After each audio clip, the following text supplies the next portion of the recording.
अभी 22 प्रतिज्ञाओं का मसला आया। बाबा साहब के जो पौत्र हैं वो 22 प्रतिज्ञाएं दे रहे थे अभी 5 अक्टूबर को अम्बेडकर भवन पे, और वो भी उसका उच्चारण कर रहे थे। इतनी सी बात पर कुछ राजनीतिक पार्टियों ने बवाल किया और उसको आधार मान करके इसी अरविंद केजरीवाल ने हमारे समाज के इस मंत्री का जबरन इस्तीफा लिया, जबकि उसको कहता है कि मैं अम्बेडकरवादी हूँ, मैं अम्बेडकर को मानता हूँ। अगर अम्बेडकर को मानता है तो अम्बेडकर की 22 प्रतिज्ञाओं क्यों नहीं मानता, और मानता है तो उसने इस मंत्री का इस्तीफा क्यों लिया। अब मंत्री की भी बात सुनते हैं, अबे तूने इस्तीफा दिया क्यों, तुझे बर्खास्त करता वो इंतजार करता, उसने भी इस्तीफा दे दिया। और जब हमारे रेवत जी ने उससे पूछा, पत्रकार जो डीएनएन के हैं, तो कहता है राजनीतिक सवाल है। अरे तू एमएलए है नहीं है भाई, तू एमएलए है नहीं है, तू राजनीतिक है नहीं है।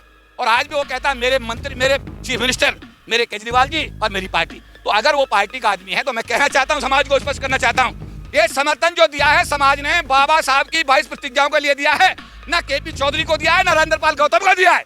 97 में भी समाज ने जो आरक्षण विरोधी आदेश आए थे उनको समर्थन दिया था। उस समय उदित राज को गलतफहमी हो गई थी कि ये समर्थन उसको दिया है, और सारा देश जानता है कि उदित राज की क्या स्थिति है। और अगर राजेंद्र पाल गौतम को गलतफहमी है तो एक गलतफहमी निकाल देनी चाहिए। ये बाबा साहब की 22 प्रतिज्ञाओं का समर्थन है, किसी व्यक्ति विशेष के लिए नहीं है। उसके बाद फिर उसने एक बार फिर समाज के सामने एक और पासा फेंक दिया कि बाबा साहब की और उनकी भगत सिंह जी की फोटो जो है वो पंजाब में लगेगी सब में। समाज फिर 30% समाज था पंजाब का, फिर वो चक्कर में आ गया और उसने फिर क्या किया, फिर वोट दे दी। और जब पंजाब में सरकार बनी तो उसने एक बेवड़े आदमी को, जो लोकसभा में दारू पी करके कई बार निकाला गया, उस आदमी को उस प्रदेश का मुख्यमंत्री बना दिया। ना उसे कोई एससी ध्यान आया, ना उसे एसटी ध्यान आया, ना ओबीसी आया, ना उसे माइनॉरिटी याद आया। उसके बाद एक मौका आया कि उसको कहा गया राज्यसभा में 4 एमपी भेजने का, उसके पास पंजाब से मौका आया, 5 आदमी भेजने का मौका आया, और 5 में ना उसे कोई वाल्मीकि नजर आया, ना ऑटो नजर आया, ऑटो वाला नजर आया, ना ओबीसी आया, ना माइनॉरिटी आया।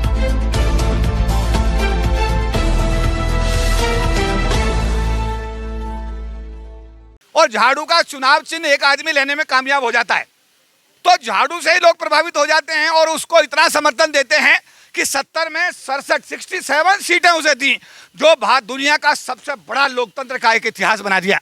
लेकिन जब उस आदमी को कुछ देने का नंबर आया तो उसने 3 राज्यसभा के एमपी बनाए दिल्ली से, और 3 में उसने 2 अपनी बिरादरी के बंजिए बना दिए और एक उसने जो है ठाकुर बना दिया संजय सिंह को। ना उसे कोई ऑटो वाला याद आया, ना उसे कोई वाल्मीकि याद आया, ना उसे कोई रेगड़ याद आया, ना उसे कोई जाटव याद आया, ना उसे मुस्लिम याद आया, ना उसे यादव याद आया, ना उसे ओबीसी याद आया। उसके बाद में फिर उसने, जब हमने उससे कहा कि भाई आप एससी आयोग तो बनाओ दिल्ली में, उसने पिछले 8-10 साल सरकार चलाते हो गए उस आदमी को, उसने एससी समाज का, एससी का आयोग और एसटी का आयोग भी आज तक नहीं बनाया। उसके बाद फिर उसने एक बार फिर समाज के सामने एक और पासा फेंक दिया कि बाबा साहब की और उनकी भगत सिंह जी की फोटो जो है वो पंजाब में लगेगी सब में। समाज फिर 30% समाज था पंजाब का, फिर वो चक्कर में आ गया और उसने फिर क्या किया, फिर वोट दे दी। और जब पंजाब में सरकार बनी तो उसने एक बेवड़े आदमी को, जो लोकसभा में दारू पी करके कई बार निकाला गया, उस आदमी को उस प्रदेश का मुख्यमंत्री बना दिया। ना उसे कोई एससी ध्यान आया, ना उसे एसटी ध्यान आया, ना ओबीसी आया, ना उसे माइनॉरिटी याद आया। उसके बाद एक मौका आया कि उसको कहा गया राज्यसभा में 4 एमपी भेजने का, उसके पास पंजाब से मौका आया, 5 आदमी भेजने का मौका आया, और 5 में ना उसे कोई वाल्मीकि नजर आया, ना ऑटो नजर आया, ऑटो वाला नजर आया, ना ओबीसी आया, ना माइनॉरिटी आया। 5 के 5। और एक तो उसने 20-25-30 साल का लड़का जो है राघव चड्ढा नाम का लड़का, जो 25-30 साल का, उसे राज्यसभा का एमपी बना दिया। इसका मतलब वोट हमारी और राज तुम्हारा अभी तो चल रहा है। तो समाज को अब एक और मौका आया। राजेंद्र पाल गौतम जो दिल्ली सरकार में मंत्री थे, उनके पास 4-5-6 विभाग हुआ करते थे। पहले उनसे जल बोर्ड का विभाग छीना गया, फिर उनके साथ में समझे निभाता वेलफेयर का विभाग छीना गया, अब उनके पास शायद एससी एसटी का विभाग लास्ट में बचा था, और उसमें भी उनको कोई अधिकार ऐसा नहीं था। इवन बाबा साहब अम्बेडकर ने जो भवन बनाया रानी झांसी रोड पर, उस भवन के हमने कहा कि इसका जीर्णोद्धार करो, इसके लिए 100-200 करोड़ सेंक्शन करो, लेकिन भाई साहब राजेंद्र पाल गौतम जी भी उस बाबा साहब के भवन के लिए 2 रुपए नहीं सेंक्शन कर पाई। इसका मतलब उनकी कितनी चल रही थी ये तो वो जाने। अभी 22 प्रतिज्ञाओं का मसला आया। बाबा साहब के जो पौत्र हैं वो 22 प्रतिज्ञाएं दे रहे थे अभी 5 अक्टूबर को अम्बेडकर भवन पे, और वो भी उसका उच्चारण कर रहे थे। इतनी सी बात पर कुछ राजनीतिक पार्टियों ने बवाल किया और उसको आधार मान करके इसी अरविंद केजरीवाल ने हमारे समाज के इस मंत्री का जबरन इस्तीफा लिया, जबकि उसको कहता है कि मैं अम्बेडकरवादी हूँ, मैं अम्बेडकर को मानता हूँ। अगर अम्बेडकर को मानता है तो अम्बेडकर की 22 प्रतिज्ञाओं क्यों नहीं मानता, और मानता है तो उसने इस मंत्री का इस्तीफा क्यों लिया। अब मंत्री की भी बात सुनते हैं, अबे तूने इस्तीफा दिया क्यों, तुझे बर्खास्त करता वो इंतजार करता। उसने भी इस्तीफा दे दिया। और जब हमारे वैभव जी ने उससे पूछा, पत्रकार जो डीएनएन के हैं, तो कहता है राजनीतिक सवाल है। अरे तू एमएलए है नहीं है भाई, तू एमएलए है नहीं है, तू राजनीतिक है नहीं है।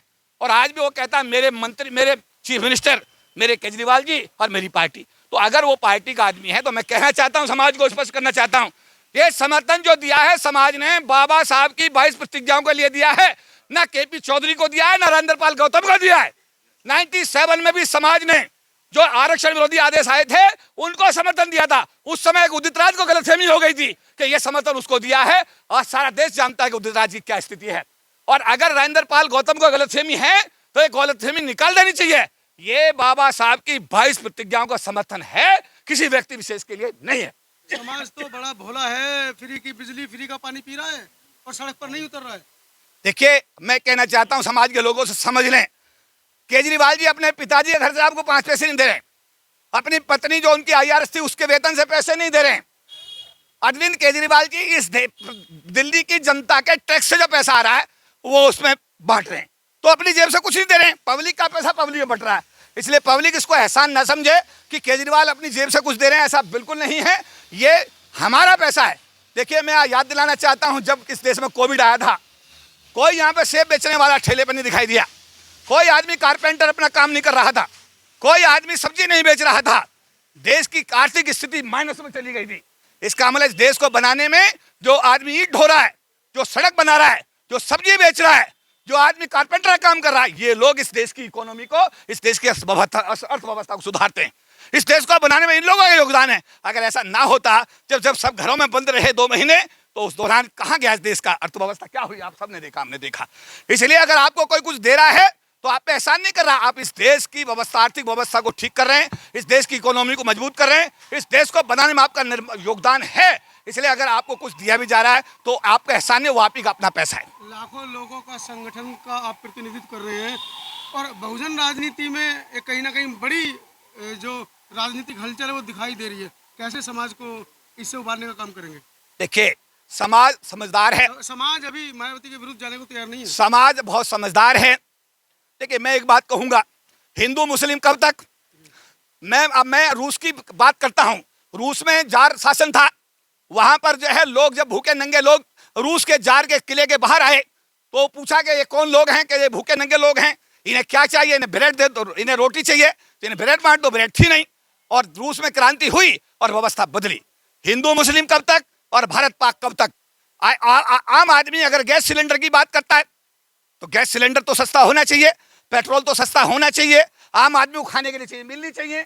और अगर ये चीजें नहीं मिलेंगी तो कब तक हिंदू मुस्लिम का कार्ड और भारत पाक का कार्ड कब तक काम करेगा मुझे नहीं पता, लेकिन आम आदमी को ये सब चीजें चाहिए। और जहां तक बहुजन समाज की बात है, बहुजन समाज बहुत समझदार है, ये बाबा साहब की संतानें हैं, ये सब चीज को समझ रहे हैं। जो आदमी समाज की बात करेगा, जो समाज को आगे ले जाने की बात करेगा, अपने निजी स्वार्थों को त्याग करेगा, काशीराम का फॉलोवर होगा, बाबा साहब का फॉलोवर होगा, समाज किसी व्यक्ति के साथ नहीं बल्कि ऐसे व्यक्ति का साथ देगा।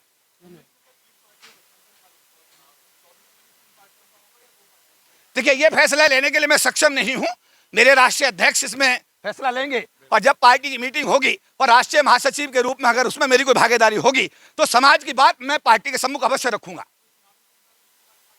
ये राष्ट्रीय अध्यक्ष का बिल्कुल उनका फैसला है, अगर वो जिम्मेदारी देंगे तो उसको निभाएं। इशारा हुआ है कुछ? देखिए, इशारा तो अभी राजेंद्र गौतम वाले मामले में मैंने कहा कि उन्होंने तो यहां तक कहा कि राजेंद्र गौतम को अगर कोई तकलीफ है तो उन्हें हमारी पार्टी में उनका स्वागत है, आप उन्हें कहिए हमारी पार्टी में आए, हम उनको सम्मान स्वाभिमान के साथ में पार्टी में काम करने का अवसर देंगे।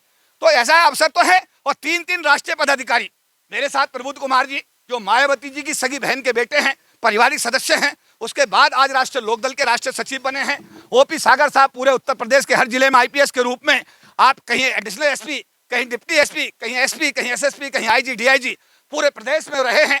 तो ऐसे समाज के जो प्रबुद्ध लोग हैं, आज इनका तो नाम ही प्रबुद्ध कुमार है, तो और हम दोनों भी इन्हीं के फॉलोवर है प्रबुद्ध जी के। तो हम कहने का मतलब ये है कि हम सब लोग मिलकर के पार्टी को मजबूत करेंगे और समाज के साथ में सम्मान स्वाभिमान का वातावरण पैदा करने की हर संभव कोशिश करेंगे।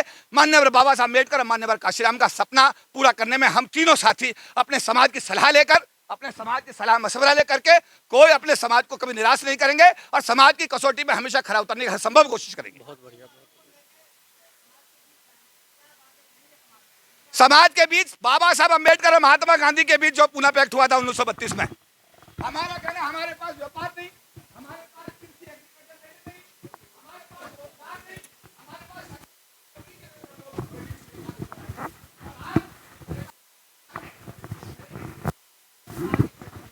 आरक्षण नहीं। हमारा कहना सरकार से यह है कि अमेरिका का जो प्रिंसिपल ऑफ डाइवर्सिटी का सिद्धांत है उसके तहत आप पूरे देश में जो रोजगार पैदा हो रहे हैं उसमें हमारे समाज के लोगों को हमारी आबादी के हिसाब से रिप्रेजेंटेशन दीजिए।